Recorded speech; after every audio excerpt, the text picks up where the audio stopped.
प्रेरितों के कामों का वर्णन। अध्याय 3। पतरस और यूहन्ना तीसरे पहर प्रार्थना के समय मंदिर जा रहे थे और लोग एक जन्म के लंगड़े को ला रहे थे, जिसको वे प्रतिदिन मंदिर के उस द्वार पर, जो सुंदर कहलाता है, बैठा देते थे कि वह मंदिर में जाने वालों से भीख मांगे। जब उसने पतरस और यूहन्ना को मंदिर में जाते देखा तो उनसे भीख मांगी।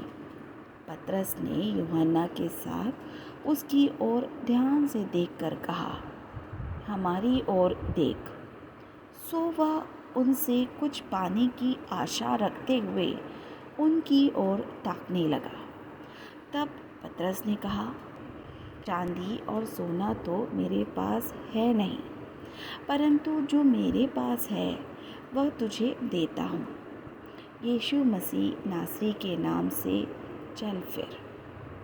और उसने उसका दाहिना हाथ पकड़ के उसे उठाया और तुरंत उसके पाँवों और ठकनों में बल आ गया और वह उछल कर खड़ा हो गया और चलने फिरने लगा और चलता और कूदता और परमेश्वर की स्तुति करता हुआ उनके साथ मंदिर में गया। सब लोगों ने उसे चलते फिरते और परमेश्वर की स्तुति करते देखकर उसको पहचान लिया कि यह वही है जो मंदिर के सुंदर फाटक पर बैठकर भीख मांगा करता था। और उस घटना से जो उसके साथ हुई थी, वे बहुत अचंभित और चकित हुए। जब वह पतरस और यूहन्ना को पकड़े हुए था तो सब लोग बहुत अचंभा करते हुए उस ओसारे में जो सुलेमान का कहलाता है उनके पास दौड़े आए।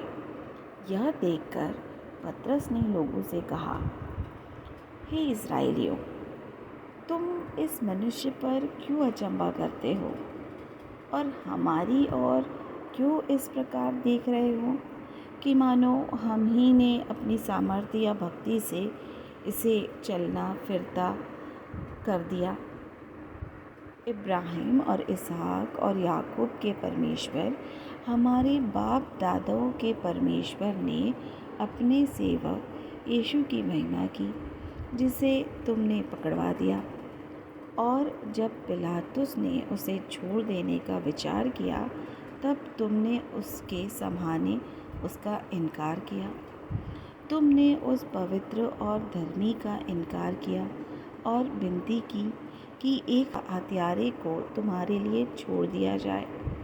और तुमने जीवन के कर्ता को मार डाला, जिसे परमेश्वर ने मरे हुओं में से जिलाया, और इस बात के हम गवाह हैं। उसी के नाम ने, उस विश्वास के द्वारा जो उसके नाम पर है, इस मनुष्य को, जिसे तुम देखते हो और जानते भी हो, सामर्थ्य दी है।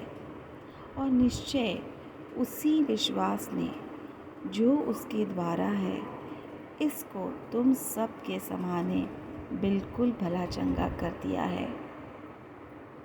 और अब हे भाइयों, मैं जानता हूँ कि यह काम तुमने अज्ञानता से किया और वैसा ही तुम्हारे सरदारों ने भी किया।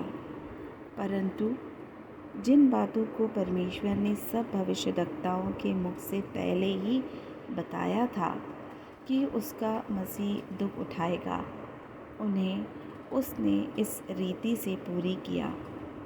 इसलिए मन फिराओ और लौट आओ कि तुम्हारे पाप मिटाए जाए, जिससे प्रभु के सम्मुख से विश्रांति के दिन आए और वह उस मसीह यीशु को भेजे जो तुम्हारे लिए पहले ही से ठहराया गया है। अवश्य है कि वह स्वर्ग में उस समय तक रहे जब तक कि वह सब बातों का सुधार ना कर ले, जिसकी चर्चा परमेश्वर ने अपने पवित्र भविष्यद्वक्ताओं के मुख से की है। जो जगत की उत्पत्ति से होते आए हैं। जैसा कि मूसा ने कहा, प्रभु परमेश्वर तुम्हारे भाइयों में से तुम्हारे लिए मुझ सा एक भविष्यद्वक्ता उठाएगा, जो कुछ वह तुमसे कहे उसकी सुनना। परंतु प्रत्येक मनुष्य जो उस भविष्यद्वक्ता की ना सुने, लोगों में से नाश किया जाएगा।